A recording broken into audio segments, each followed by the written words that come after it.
For a while, I was kind of fatigued anytime there would be controversy around a blonde, hot woman doing pretty much anything. However, this ad feels different to me, and here's why. Please support me and Onion by subscribing.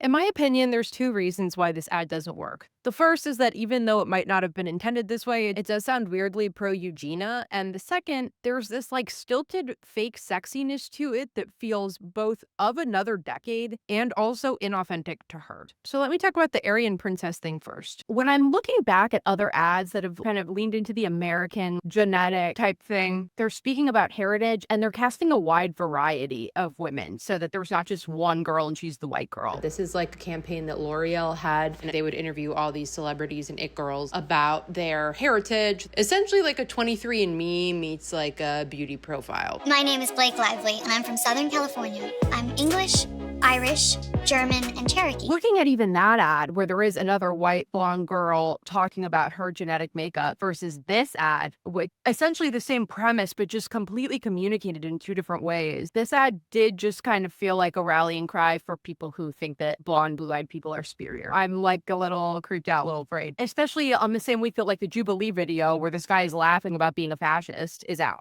You think of something that kind of goes beyond Sydney Sweeney herself and to the broader picture of pretty privilege, beautiful womanhood, using it to get money, wealth, success, what have you, but then stopping short of using it to politically express yourself or take care of anyone else in the process. They say I'm complicit.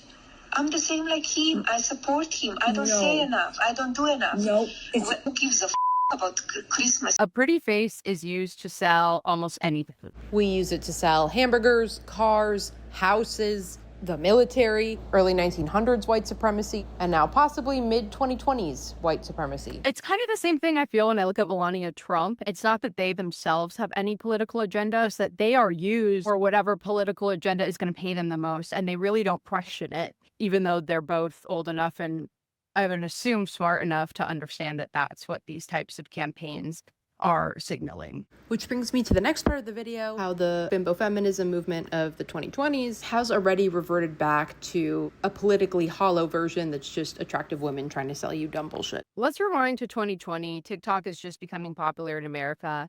And one of the first types of like characters that kind of goes viral, at least on my timeline, is like a Chrissy Chilpeka. It is always abolish ICE, fuck Trump, fuck cops, free Palestine. Plus the like, I'm just a girl type of joke was all a result of us sort of questioning the earlier part of the decade. So for example, I remember when I was in middle school in like 2006, it was just not cool to be a girly girl. Like if you were into pink, if you were into any type of feminine activity, you were the lamest person ever. Coming into adulthood, that generation was excited at the prospect of liking girly shit again. And so I think in a way, the bimbo feminist movement was like kind of a refreshing reframe of being like, I'm not going to act more masculine presenting just to get the respect of men when I already am credentialed and I already know what I'm talking about. Then people start to lose momentum with the bimbo feminist thing.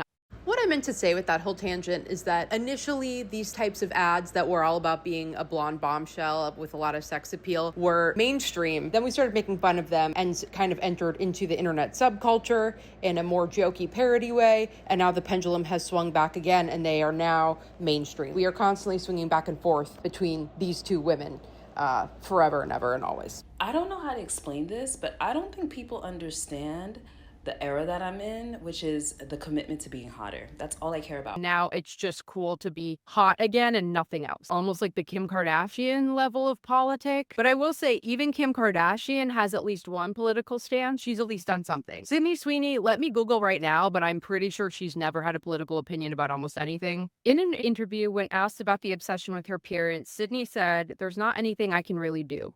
Now, this was in response to a tweet that said, "We've spent years being chastised for desiring or admiring beauty because beauty is rare and exclusionary, and to exclude is to hate. Or so we've been scolded to accept by today's diversity, equity, and inclusion fanatics.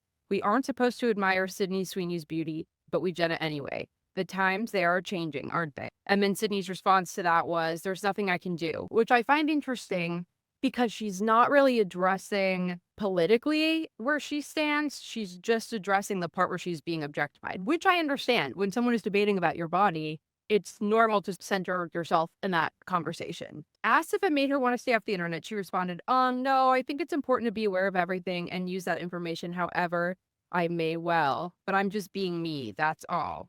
I see it and I just can't allow myself to have a reaction. I don't know how to explain it. I'm still trying to figure it out myself. Again, it's all a bunch of answers that have like no true opinion. I almost get in a way why Sydney Sweeney would be apathetic to the comments of other people, because so many times it's like, what does Sydney Sweeney's body represent about America? And she's like, can we stop talking about my body?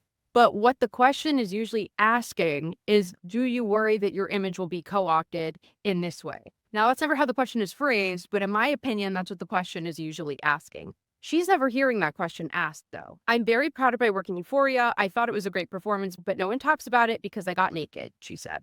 I do The White Lotus, and all of a sudden, critics are paying attention. People are loving me. They're going, oh my God, what's she doing next? I was like, did you not see that in Euphoria? Did you not see that in The Handmaid's Tale? And that's the other thing too, right? I totally forgot she was in The Handmaid's Tale. She's been in a lot of film projects, specifically, or TV projects that are very feminist and have a very feminist lens. But all her commercial work is the stuff that's more talked about right now because it is supposed to elicit more of a rage-bait social response because they are shorter-lived campaigns rather than long season-long arcs. I'm also so curious about Sydney Sweeney's personal life and like the things that are motivating her to take on the projects that she does, because it does kind of feel like she says yes to everything, but she has no children. Like when like Snoop Dogg does it, I understand because he is old and has a lot of kids, but like when someone who's like a young single woman does it, and like I don't know, were her parents, what did her parents do for work? It's not giving Britney Spears, where like her parents have no employment except for her. Her mom used to be an attorney and then dropped out to raise the kids, and then her dad, it says, works in hospitality and lives on a remote ranch in Mexico.